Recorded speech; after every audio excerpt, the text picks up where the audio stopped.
शिवाय, ओम नमः शिवाय, ओम नमः शिवाय, ओम नमः शिवाय, ओम नमः शिवाय, ओम नमः पति शिवाय। परमेश्वराय नमो नमः। माता, आपका ये तुच्छ भक्त आपकी महान कृपा दृष्टि का आकांक्षी है। प्रणाम देवर्षि नारद। माता, मैं तो आपके आशीर्वाद योग्य हूँ, प्रणाम के नहीं। कृपया आप मुझे प्रणाम कर ऐसा कठोर विनोद ना करें। इसे अन्यथा ना लो नारद। मैं विनोद करके तुम्हारे विनोद को जगाना चाहती थी। मैं कुछ समझा नहीं माता। गंभीरता का आचरण तुम्हारे ऊपर अच्छा नहीं लगता नारद। इस सृष्टि में एक तुम ही तो हो जो हास्य, परिहास और आनंद से परिपूर्ण हो। जानते हो नारद, भोलेनाथ ने इस सृष्टि की रचना क्यों की थी? देव, दानव और मनुष्य को क्यों बनाया था? क्यों माता? आनंद प्राप्ति के उद्देश्य से। ये जगत भोलेनाथ के लिए एक खेल मात्र है। इसीलिए स्वामी अपने खिलौनों को हास्य परिहास से पूर्ण प्रसन्न देखना चाहते हैं। परंतु माता, आज प्रत्येक लोक से हास्य, परिहास, आनंद कम होता जा रहा है। उसके स्थान पर क्रोध, लोभ, कुटिलता, स्वार्थ बढ़ता जा रहा है।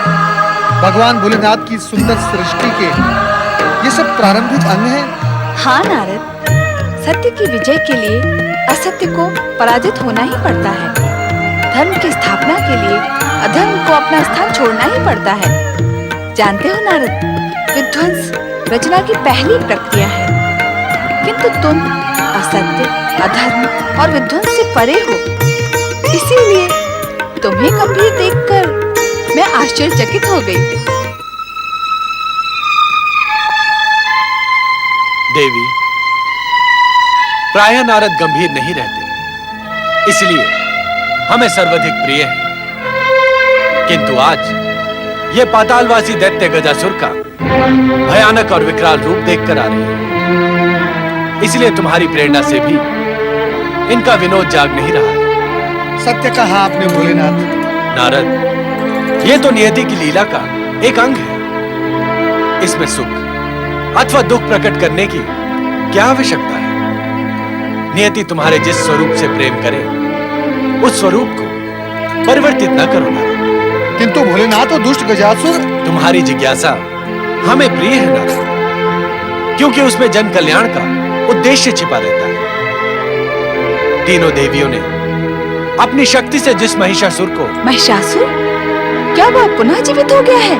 देवी, आप तो साक्षात शक्ति स्वरूपा हैं। क्या आप नहीं जानते कि आपके हाथों मोक्ष को प्राप्त असुर पुनः जन्म नहीं ले सकते? मैं जानती हूँ भोलेनाथ, किंतु आपके श्रीमुख से सुनने का आनंद ही कुछ और है। आपके शब्द और वाक्यों से ज्ञान की मधुर वर्षा होती है, जिसे सहेजने समेटने का लोक में रोक नहीं पाते। देवी, ये कहीं नारद की समीपता का प्रतिफल तो नहीं?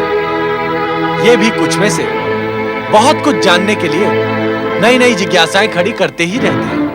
नारायण नारायण। हाँ तो नारद, ये गजासुर उसी महिषासुर का पुत्र है। महिषासुर का पुत्र? हमें तुम्हारी जिज्ञासा प्रिय है नारद, किंतु संदेह नहीं।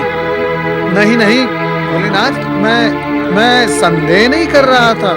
नारद, हर शब्द का एक भ्रम होता है और हर वाक्य प्रस्तुति का एक स्वरूप। जिज्ञासा और संदेह में शब्द का भ्रम और वाक्यों की प्रस्तुति का स्वरूप बदल जाते हैं। क्षमा करें भोलेनाथ, मुझे आप क्षमा करें। नारदीय स्वभाव की विवेचना तो आप कर ही चुके हैं भोलेनाथ। सब अहंकार से भटकते हैं, परंतु नारद जिज्ञासा से भटकता है भोलेनाथ। तो अब तुम्हारी जिज्ञासा कहां भटक रही है नारद? नारायण नारायण। भोलेनाथ, ये महिषासुर ने विवाह कब किया? और ये गजासुर उत्पन्न कब हुआ?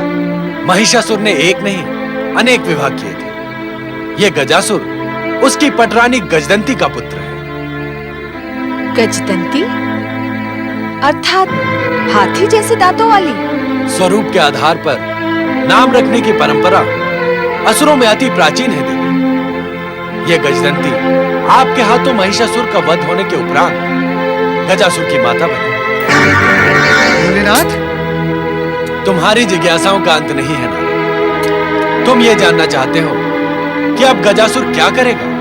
हाँ भोलेनाथ, मैं इसी प्रश्न का उत्तर जानने के लिए आतुर हूँ। इस प्रश्न का उत्तर मिल जाने पर तुम कोई दूसरा प्रश्न खड़ा कर दोगे, किंतु हम इस समय मात्र इसी प्रश्न का उत्तर दे सकते हैं। त्रिलोक पर विजय पाने के उद्देश्य से गजासुर ने शुक्राचार्य के कहने पर ब्रह्मा जी की तपस्या आरंभ कर दी है। नारायण नारायण। अब तो तुम प्रसन्न हो नारद। तुम्हारे प्रश्नों का उत्तर तुम्हें मिल गया। मैं प्रसन्न कैसे हो सकता हूँ माता? मैं अभी अभी उसका भयानक और विकराल रूप देखकर आ रहा हूँ। अब वह उतना विकराल और भयानक नहीं रहा नारद। तुमने सुना नहीं? स्वयं भोलेनाथ ने कहा है कि अब गजासुर ने तपस्या आरंभ कर दी है। ये सब सुनकर तो मेरी चिंता और भी बढ़ गई है माता। यदि गजासुर कठोर तपस्या कर परमपिता ब्रह्मा जी से इच्छित वरदान प्राप्त कर लेगा तो वो और भी अधिक भयानक और विकराल हो जाएगा।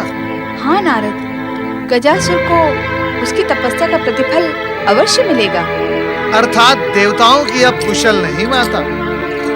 माता, ये कथा इसी प्रकार कब तक दोहराई जाएगी? जब तक असुरों की महत्वाकांक्षा का अंत नहीं हो जाता। और ये अंत तभी संभव है जब देवता सद्विचार और सदाचार का पालन कर अपने नाम के अनुरूप पूज्य और श्रेष्ठ बनेंगे। नारायण नारायण। देवताओं की सद्विचार और सदाचार के कारण असुरों की महत्वाकांक्षा भला कैसे समाप्त होगी माता? नारद, तुम्हारी समीपता का उलाहना अभी अभी भोलेनाथ ने मुझे दिया है। माता, पुत्र हूँ ना, इसलिए स्वभाव तनिक जिज्ञासु है। किंतु पुत्र का स्वभाव माता को लग जाए। माता भी तो कभी न कभी कहीं न कहीं किसी न किसी की पुत्री ही होती है। तो विनोद प्रारंभ हो ही गया। नहीं नहीं माता, ये तो प्रश्न का उत्तर पाने के लिए एक ललक है, ललक। नारद, जब देवता सद्विचारों का आश्रय लेकर सदाचारी बनेंगे तो त्रिदेव के आशीर्वाद से उनकी शक्ति में वृद्धि होगी और तब उन्हें असुरों से भयभीत होकर त्रिदेवों के पास भागना नहीं पड़ेगा और तब वे दृढ़ता से असुरों का दमन भी कर सकेंगे। नारायण नारायण। क्या ये संभव होगा माता? नारद, इस सृष्टि में असंभव कुछ भी नहीं है। आप देवर्षि हैं। देवताओं को सद्विचार और सदाचार का पालन करने के लिए प्रेरित कीजिए, जिससे आपको उनकी चिंता करने की आवश्यकता भी समाप्त हो जाएगी। नारायण नारायण। माता, देवताओं को सद्विचार और सदाचार का पालन करने के लिए प्रेरित करना ये मेरी चिंता से भी अधिक कठिन कार्य है। निराश न हो नारद, प्रयास करते रहो, कुछ न कुछ तो परिणाम निकलेगा ही। माता, कृपया आप मुझे ऐसा ही आशीर्वाद दें। ओम नमः शिवाय।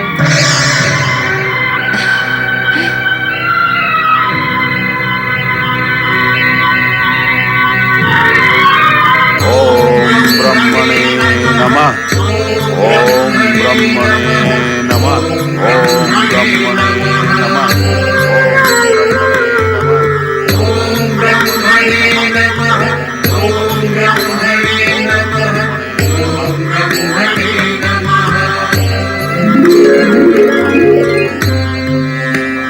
ओम ब्रह्मणे नमः। ओम ब्रह्मणे नमः। ओम ब्रह्मणे नमः। हमारे घोर शत्रु दैत्य गुरु शुक्राचार्य से आदेश पाकर महिषासुर के पुत्र ने तपस्या प्रारंभ कर दी है। देवराज, इस तपस्या का परिणाम तो आप जानते ही हैं। ब्रह्मदेव इसकी पुकार अवश्य सुनेंगे और से वरदान दे ही देंगे। आपका कथन सत्य है वरुण देव। प्रणाम देवर्षि। कल्याण भव। देवताओं का कल्याण तभी संभव हो सकता है जब ब्रह्मदेव हम पर कृपा करें। इस दुष्ट को वरदान ना दे, इसकी पुकार अनसुनी कर दे। नारायण नारायण, ऐसा न कभी हुआ है देवराज, न होगा। तपस्या का प्रतिदान तो देना ही पड़ता है, फिर देव हो या फिर आप हो। आपकी आराधना के साथ तपस्या करने वाले को क्या आप वरदान नहीं देंगे? देवर्षि, हमारी आराधना करने वाले असुर नहीं होते, वो तो सीधे साधे सच्चे भक्त होते हैं। उनके मन में कपट या शत्रुता नहीं होती। नारायण नारायण, देवराज आप इस असुर के मार्ग में कितने ही बड़े संकट खड़े कर लें, परंतु ये अपना वरदान प्राप्त करके ही रहेगा। भगवान भोलेनाथ ने भी यही भविष्यवाणी की है। हमारी चिंता पर आपको प्रसन्न हो रहे हैं, ये तो अच्छी बात नहीं। नारायण नारायण, देवराज आप नारद की भावनाओं को समझने में भूल कर रहे हैं। मैं प्रसन्न नहीं हो रहा हूं, कदापि नहीं। मैं तो आप में प्रेरणा जगा रहा हूं कि आप असुरों से भयभीत होना छोड़कर सदाचार और सत्य का आश्रय लें। आप अपनी शक्ति को संचित और सुसज्जित करें। यदि ये असुर वरदान प्राप्त कर भी लेता है, यह आवश्यक भी तो नहीं कि वो स्वर्ग पर आक्रमण करेगा ही। देवर्षि, हमें हर संभावना के प्रति सचेत रहना आवश्यक है। आप तो स्वयं ब्रह्मा जी के मानस पुत्र हैं। आप ब्रह्मदेव को प्रेरित कर सकते हैं कि वे इसे वरदान ना देकर असुरों को वरदान देने की परंपरा को समाप्त कर दें। नारायण नारायण, देवराज आप मुझे क्षमा कर ही दें, क्योंकि परमपिता ब्रह्मा जी को परामर्श मैं नहीं दे सकता। ये धृष्टता मुझसे नहीं होगी। मैं चलता हूं। देवर्षि, देवर्षि हम पर दया करें। कृपा कर हमारे साथ ब्रह्मलोक चले और ब्रह्मदेव से प्रार्थना करें। नारायण नारायण, देवराज मैं परमपिता ब्रह्मा जी से अनुरोध करूं और आप पीछे खड़े खड़े केवल देखते रहें, ये नहीं हो सकता। और केवल परमपिता ब्रह्मा जी के पास चले जाने से समस्या हल नहीं होगी। यदि हमने कुछ अनुचित कहा या किया हो तो आप कृपा करके उसे भूलकर ब्रह्मदेव के सम्मुख हमारा नेतृत्व करें, हमारी प्रार्थना स्वीकार करें देवर्षि। नहीं नहीं देवगण, आप मेरे चरणों में बैठकर मुझे लज्जित न करें और ना ही मुझे अपना नेतृत्व करने के लिए कहें। असफलता प्राप्त करने के पश्चात नेता की क्या दुर्दशा होती है, यह समस्त जगत भलीभांति जानता है। परमपिता ब्रह्मा जी ने यदि हमारी बात नहीं सुनी तो दोष आप मेरे सिर मर दोगे। कृपया आप मुझे क्षमा करें। देवर्षि, हमारे प्रति इतने कठोर ना बने। कृपा कर हमारे साथ ब्रह्मलोक चलकर हमारा साहस बढ़ाएं। यदि ब्रह्मदेव फिर भी ना माने तो दोष हमारे भाग्य का होगा। हम आपको दोषी नहीं मानेंगे। हमारा विश्वास कीजिए देवर्षि। जैसी आपकी इच्छा।